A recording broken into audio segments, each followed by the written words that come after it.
ఓ చింపేస్తాను పొడిచేస్తాను అంటుంది, కానీ ఒక రకంగా చెప్పాలంటే వాళ్ళ క్లాన్లో వాళ్ళకే గొడవలు పెడతారు. ప్రేరణ అప్పుడు క్లాన్లో చిన్న చిన్న మిస్టేక్స్ ఉంటాయి. నామినేషన్స్లో పెట్టిన పాయింట్స్ని మనసులో పెట్టుకొని ప్రేరణ ప్రతిసారి కూడా ఇప్పుడు పృథ్వీ అవడానికి ఇష్టపడదు, అలాగే నబీల్ అవడానికి కూడా ఇష్టపడదు కదా. మీకు ఎవరికి నబీల్ కాదు, విష్ణుప్రియ అవడానికి కూడా ఇష్టపడదు. ఎందుకంటే వాళ్ళ నామినేషన్లో పెట్టింది వాళ్ళకి ఏదో సమ్ పాయింట్స్ ఇచ్చింది కాబట్టి అది క్లాన్ వైజ్ చూడకూడదు. నామినేషన్ ఈజ్ డన్, అయిపోయినాయి. నామినేషన్ అయిపోయారు, నామినేట్ కూడా అయిపోయారు. ఆ లిస్టులో కూడా విష్ణు ఉన్నాడు, నిఖిల్ ఉన్నాడు, అందరూ ఉన్నారు. ఉండవలసిన వాళ్ళందరూ పెట్టావు. వదిలేసే క్యాండిడేట్ ఎవడైనా ఉన్నాడంటే పృథ్వీయే. నామినేషన్స్లో బయటకు వచ్చాడంటే వన్స్ నామినేషన్లో పాయింట్స్ అన్ని వదిలే గేమ్ ఒకటికి చూసుకుంటాడు. అలాగా ఉండాలి గేమ్ ప్లే అంటే. ఏదో రివెంజ్ లాగా ఉన్న నన్ను ఎందుకు ఎంచుకోరు మీరు, ప్రతిసారి వాళ్ళని వీళ్ళని సపోర్ట్ చేస్తున్నారు, మీరు ఒకటే నేను ఒక్కదాన్నే వేరే అన్నట్టుగా మాట్లాడుతుంది. ప్రేరణ మెచ్యూర్ అనుకున్నాను, కానీ బాగా వరస్ట్ కంటెస్టెంట్. నిజంగా ప్రేరణకు అంత మెచ్యూరిటీ లెవెల్స్ లేవు. ఇంకా యష్మి సంచాలక్గా ఎలా చేశారు? యష్మి అసలు సంచాలక్గా ఒక రకంగా చూస్తుంటే వన్ సైడ్ అయిపోయింది అనిపించింది నాకైతే. బస్తాల బియ్యం వాళ్ళ క్లాన్ వాళ్ళకే సపోర్ట్ చేసి, నిఖిల్ నువ్వు ఆ బత్త తీసుకెళ్ళి లోపలెట్టుకో, నువ్వెందుకు సంచాలక్గా, నువ్వు నిర్ణయించాలి కదా.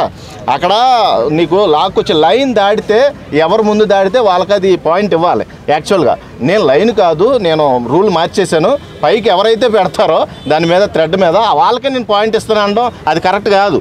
అది అక్కడ నాకు ఒక పక్కన చూస్తే క్లాన్కే సపోర్ట్ చేసినట్టు అనిపించింది. సంచాలక్గా ఎప్పుడు కూడా యష్మి నిర్ణయాలన్నీ కూడా రూడ్ ఉంటాయి. అంటే వాళ్ళ స్వార్థం వాళ్ళకే చూసుకుంటుంది. ఇందాక కూడా నువ్వు ప్రోమోలో చూసుకున్నట్టయితే నిఖిల్ని అంటుంది, నిఖిల్ జాగ్రత్తగా తీసుకో డెసిషన్ అంటుంది. ఇక గౌతమ్ ఊరుకున్నాడా, ఊరుకోడుగా గట్టిగా వేసాడు. లవర్ బాయ్ నన్ను ఏమనలే అనుకుని గౌవా దూరేసింది వెళ్ళి. నన్ ఆఫ్ యువర్ బిజినెస్, నీ పని నువ్వు చూసుకో, నేను ప్రేరణ మాట్లాడుకున్నావు, నువ్వెందుకు వస్తున్నావు మధ్యలో అని గట్టిగా ఇచ్చేసాడు. అసలు కింద కామెంట్స్ చూస్తుంటే Gautham is right, Yashmi is waste అని పెట్టారు కామెంట్స్ మొత్తం కూడా. 3.0 as Ashwatthama 3.0 is begin the game. నిజంగా రియల్గా ఉండే వ్యక్తి ఎవడైనా ఉన్నాడు అంటే వైల్డ్ కార్డ్లో వచ్చినా కానీ గౌతమ్ చాలా రియల్గా ఉంటాడు. కొంచెం షార్ట్ టెంపర్ తగ్గించుకోవాలి. షార్ట్ టెంపర్ ఉంది బాగా కుర్రోడికి. షార్ట్ టెంపర్ ద్వారా తగ్గుద్ది అనుకున్నాను, యష్మి మీదే చూపించాడు షార్ట్ టెంపర్ ఈ ప్రోమోలో చూసుకున్నట్టయితే. వరుసగా 100% నువ్వు యూజ్ చేసుకోవాలి, లేకపోతే దానికి అర్థం ఉండదు. అర్థమైందా? మణికంఠ నిజంగా లైఫ్ లైన్ ఇచ్చేళ్ళాడు. ఒక రంగా చూస్తాడు పిచ్చి శాస్త్రాల వల్ల ఈ గౌతమ్ అనేవాడు హౌస్లో ఉన్నాడు, లేకపోతే ఎలిమినేట్ అయ్యాడు కదా. ఆ లైఫ్ని నువ్వు జాగ్రత్తగా యూటిలైజ్ చేసుకుంటావని నేనైతే మనస్ఫూర్తిగా కోరుకుంటాను. మణికంఠ వెళ్ళడం వల్ల టీఆర్పీ రేటింగ్ తగ్గిపోతుందా? టీఆర్పీ రేటింగ్ అంటే కొంచెం ఇంట్రెస్ట్ తగ్గింది చాలామందికి. ఇది వరకు కామెంట్స్ కొన్ని వందల్లో వచ్చాయి, ఇప్పుడు వేలల్లో వస్తున్నాయి అంతే. అంటే పెరిగినాయి కామెంట్స్. మణికంఠ వెళ్ళిపోవాలని చాలామంది కోరుకున్నారు. ఎందుకంటే వాడు నటించాడు, సింపతి గెయిన్ చేశాడని చాలామందికి ఉంది. కొంతమందికి ఏంటంటే సింపతి వర్కౌట్ అయింది.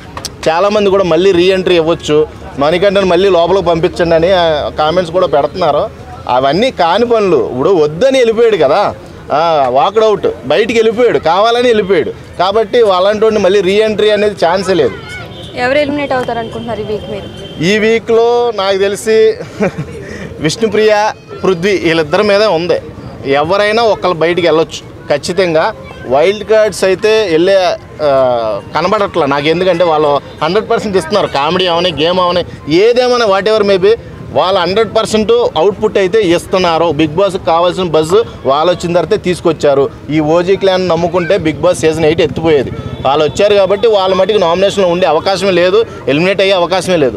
వీళ్ళిద్దరిలోనే ఉంది యష్మి అండ్ పృథ్వీ. యష్మి కాదు, విష్ణుప్రియ అండ్ పృథ్వీ.